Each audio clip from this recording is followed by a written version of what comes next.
White Coolies, dedicated to those nurses who did not return.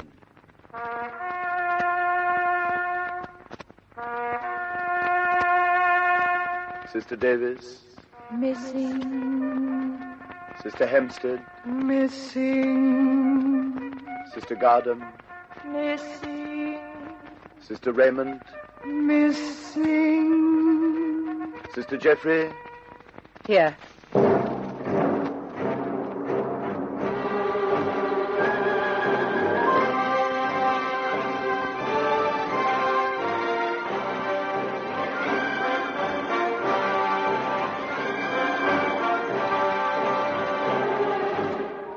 The new year brought new problems for the Australians in the camp.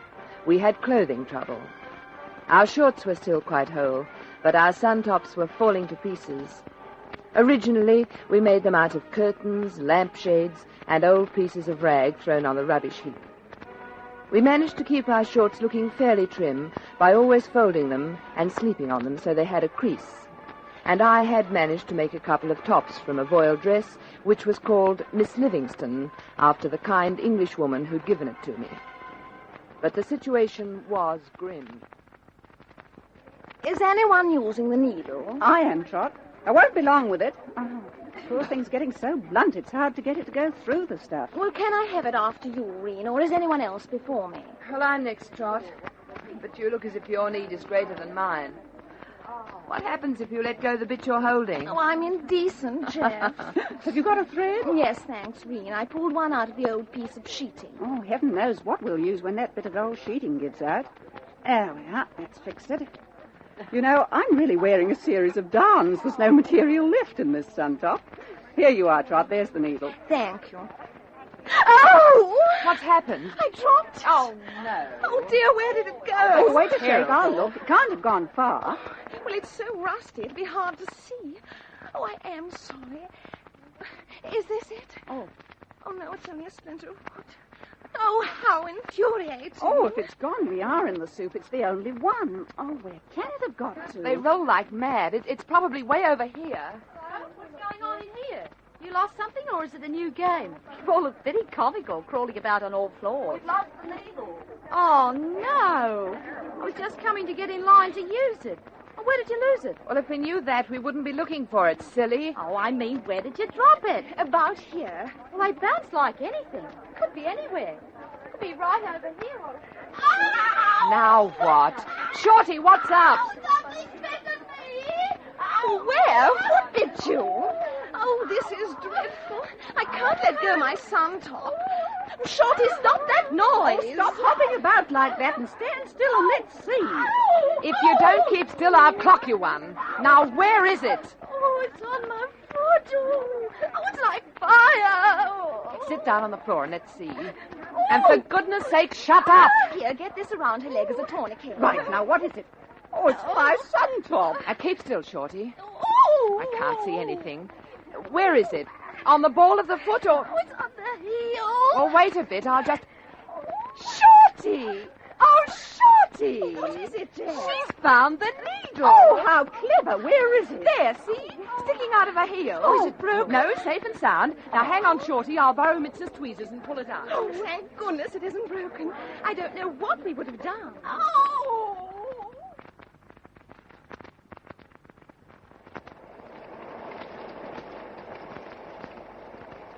Danko! Danko! Danko! Oh, what could be nicer on a wet afternoon than to have to stand in the rain for Tenko? Not to have to stand in the rain for Tenko. Oh, dear, I've just dried off. Oh, never mind, Trot. They say that plenty of rainwater is good for the skin. People pay out good money for mud packs. We get them for nothing. Come on.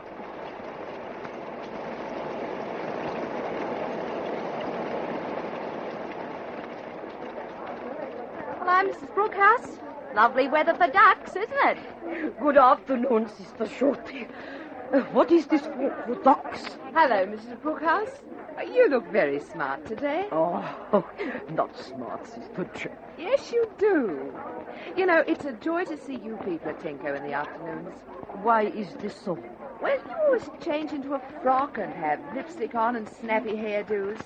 Everything else is so dreary, and we look so drab and woe-begone. Shh. Here comes the guard. Hattie, Hattie, ho, Matt. Hattie, Hattie, ho, Matt. Hattie, Hattie, ho, Matt. Hattie, Hattie, ho, Matt. Yo. On the gin. Dutch pig. What have you on your mouth? Excuse me? What that red filth on your mouth? I'm wearing lipstick. That is all. Step out. You will not wear lipstick, do you hear? If you do, I will wipe it off like this. Swine. You, Randigan. Get back on the Rhine, you Dutch.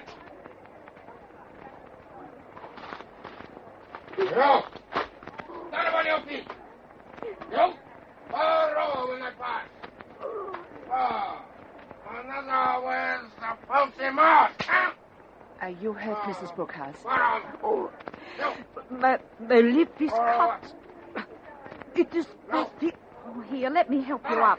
Oh, be careful, Sister Shorty. If you should see you helping me, it will be bad for you. He's gone right down the line now. Oh, look at your nice dress, all covered with mud. Thank you, Sister Jeff. My bones are stiff. Is she all right? We put her teeth through her lip, the mongrel. What's all the fuss? Why did he hit Mrs. Brookhouse? Because she was wearing lipstick. Oh, for Pete's sake. I will go now. Thank you, sisters. I will go back to the house. Oh, the poor soul. Oh, he's a snitchy devil, that Lipstick Larry. Who? Lipstick Larry. That guard. Really, Shorty, you get the most wonderful names for them.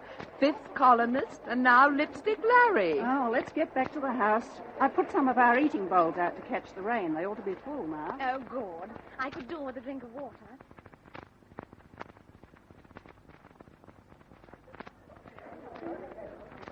Oh, dear. If we only had a little money so we could buy material for Milwally. Well, you don't want a little money for that. You want a lot.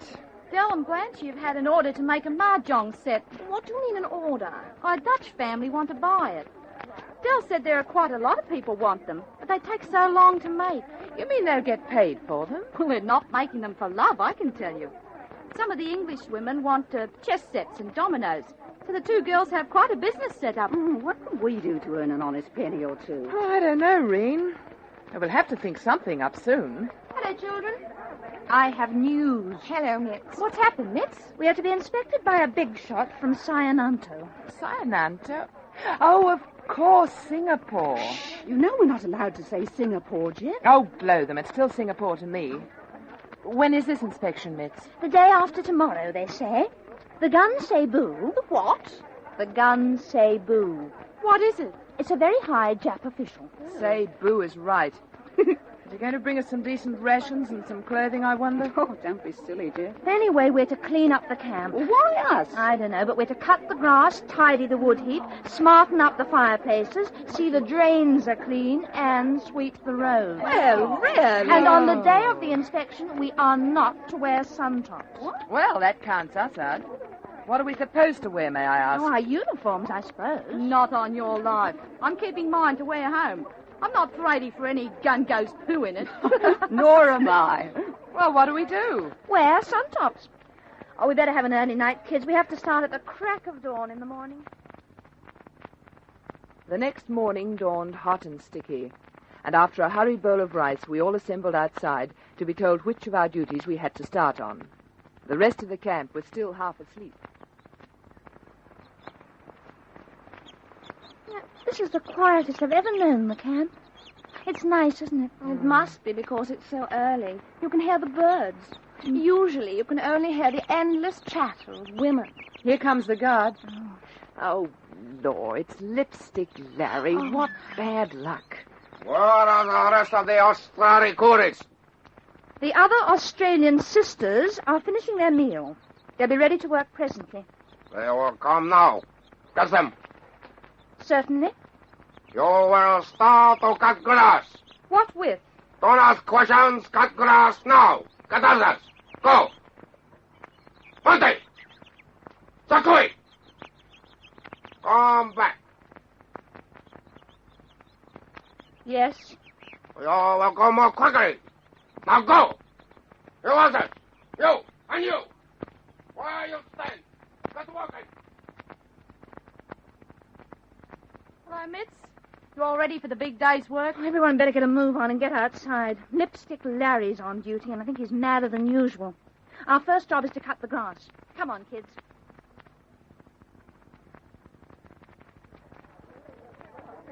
Well, here we are. But we can't all cut the grass. What do we use anyway to cut? Well, I brought the kitchen knife. It hasn't got a handle. It's as blunt as can be. I know, it's all we have. Now, Trot, you take some of the kids and start on the wood heaps. The girls from the other house are going to do the fireplace. Right you are. Well, maybe we can tear some of this stuff up. Oh, mind your hands, Jeff. Ouch! Oh, it's sharper than a knife. It cuts like a razor. Wow. Oh, drat it. Look, you hang on to the tufts of it and I'll saw at it. Oh, dear, you really could ride to Rome on this knife. I wish you could. Hey, Miss, Hook wants the knife. Oh, what for, Ian? Well, they thought they'd better get the cabbage and stuff cut up early so we can have a meal about 11. We'll need something to eat by then. Oh, this is all very awkward. Well, tell them to wait a bit until we get some of this grass cut. Then they could have it while we gather it up. We'll have to take it in turns. Right, Jeff. Gotta move on, you. Stop talking and cut grass. If you'd give us something to cut it with, it'd be easier. I give you something to shut your mouth. Now, work. It's okay. Hurry. It has to be done at once. He is in a hurry. Cut the wood move. Missed my face. That's you stupid dogs. Over here. Over here. So we sawed at the grass and got great blisters for our pains. And Lipstick Larry ran around shouting and bullying. It got unbearably hot, and we knew we would have no rest even in the worst part of the day. We still had the drains to clean and the road to sweep. And we were slow because we were in no condition for this heavy labor. When we were called to Tenko during the day, some of the girls fainted.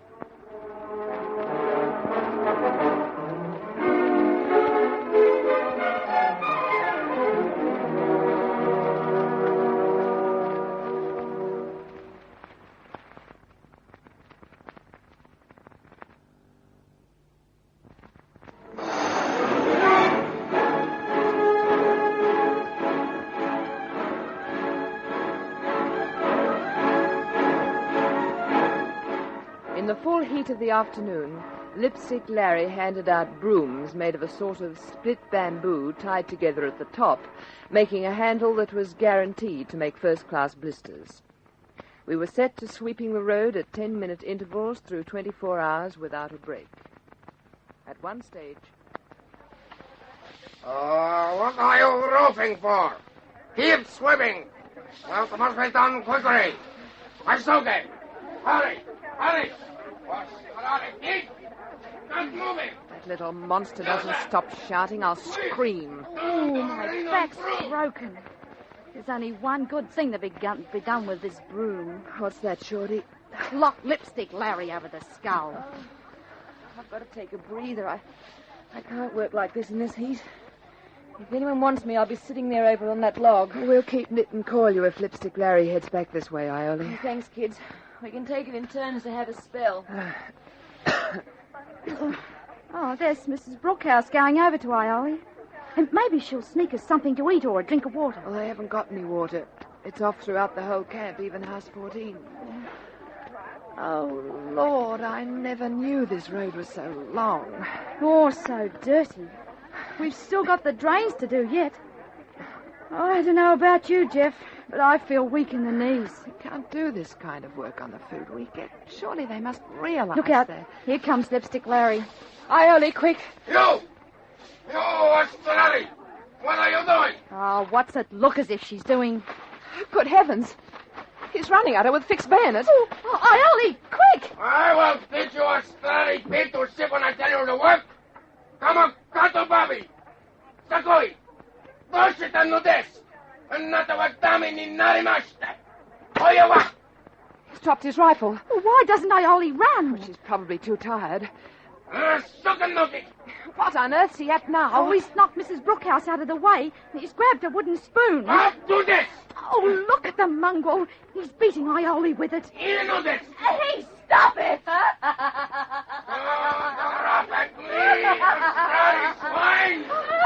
What's she laughing for? Looks as if he's really beating her up. He'll knock her eye out in a minute. Don't be ridiculous, you silly little ape. Stop it! Oh, run, Ioli. Why don't you run? I can't stop laughing. Oh, good on her. She's giving him a shove. That's it, Ioli. Now run for your life. 2 to 1 bar 1. 2 to 1 bar 1. Oh. Come on, you little beauty. Go to it, Ioli. Go to it. We all barracked madly for Ioli as she took off down the road with Lipstick Larry flat out after her, waving his wooden spoon in the air and screaming abuse at her. We didn't see Ioli for quite a while, but didn't have to worry about her as Lipstick Larry came back and vented his spleen on us by making us work doubly hard. When it got too dark to see, our squad was allowed to go back to our house with the warning that we were to be on the job at dawn next day.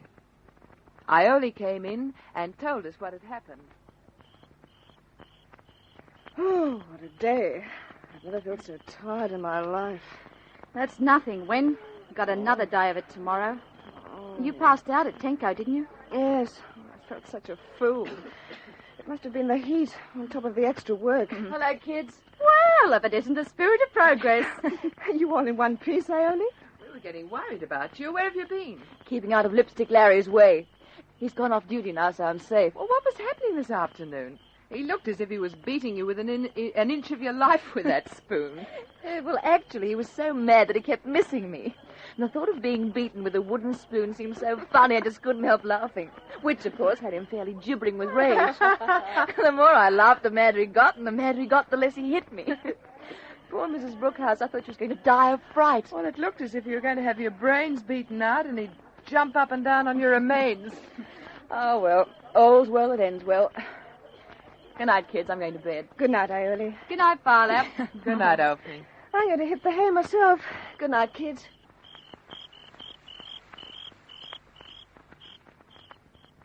The next day, road sweeping started again. It was the big day. We swept and cleaned drains until we were wrecks. When the great Gansay Boo does arrive to inspect us, we'll certainly be a savoury bunch to look at. I think I'll smell like a drain for the rest of my life. If only it would rain, we could wash a bit off. Oh, don't be silly, Shorty. If it rains, we'll have to start sweeping all over again. I can't pull this hoe another inch in this ruddy drain. That'll have to do.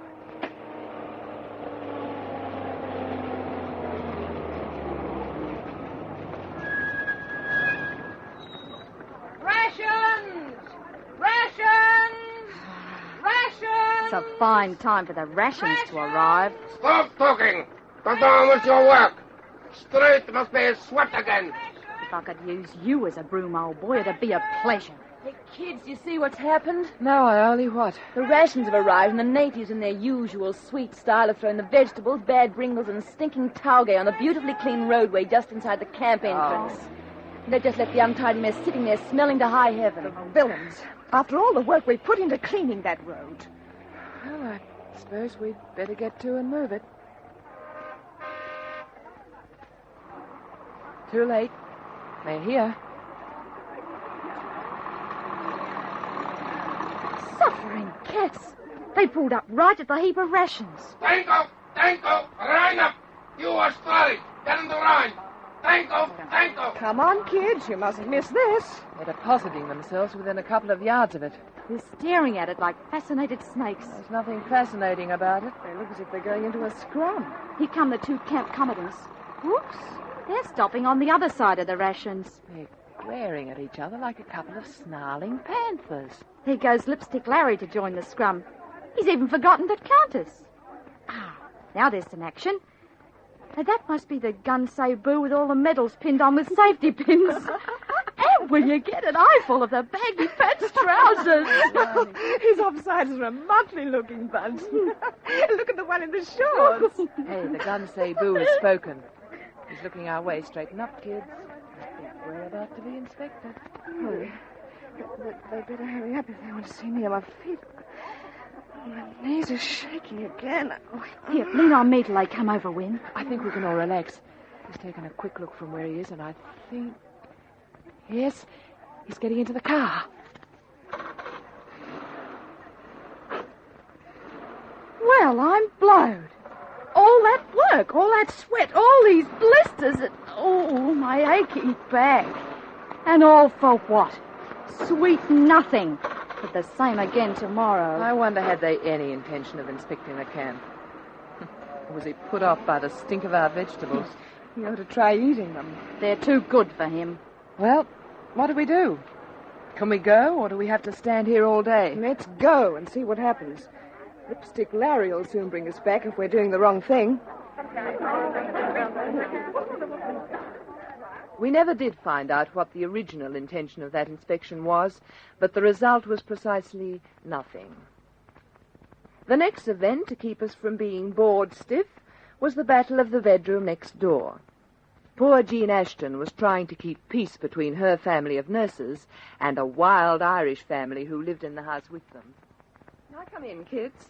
Good day, Jean. Come in, make yourself at our house. Can I come in too, Jeff? Why all this formality, Iole? Well, after what we've just been through, I'm scared to go anywhere without asking first. Why? What's been happening? It's those wild Irish again. They want to keep changing their room. It's impossible to do anything with them. No one can live with them. They never stop fighting. Like us and our poor Malays. They never stop spitting. Well, at least that's quiet. Look, why don't we all move into one house and put the other oddbods all into the other house? Ah, that's not a bad idea. Why didn't we think of that before? Well, I suppose we thought it impossible for 32 people to live in a 3-room cottage. That's right, but it isn't. Both our houses have got 32 in them now. Well, when Mitz comes back from getting water, let's put it to her as house captain and see what she says. Well, as our house captain, I heartily agree with the idea. Anything would be better than battling with the wearing of the green. There'll be fun and games if we do move, and the Malays go in there with the Irish and Dutch. The Malays don't speak anything but Malay. And the Irish speak pure Gaelic when excited, which is all the time. When Mitz came back, we talked it over and decided we could all fit into our house. Sleeping space was rationed to 2.5 tiles per person, but even so, it was a relief to be all together. The other people in our house were quite happy to go and live next door, so it was a good arrangement all around. And after a bit of backing and filling, we all shook down, and life went on.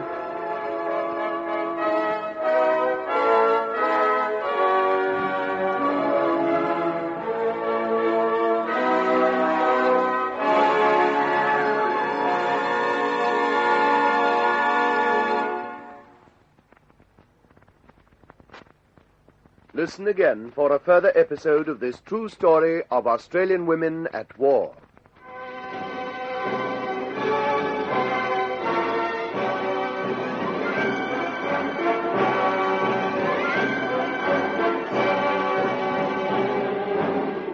White Coolies is based on the diary written secretly in a Japanese prison camp by Sister Betty Jeffery, especially adapted for radio by Gwen Friend and produced by Fifi Banvard for Australasian Radio Productions.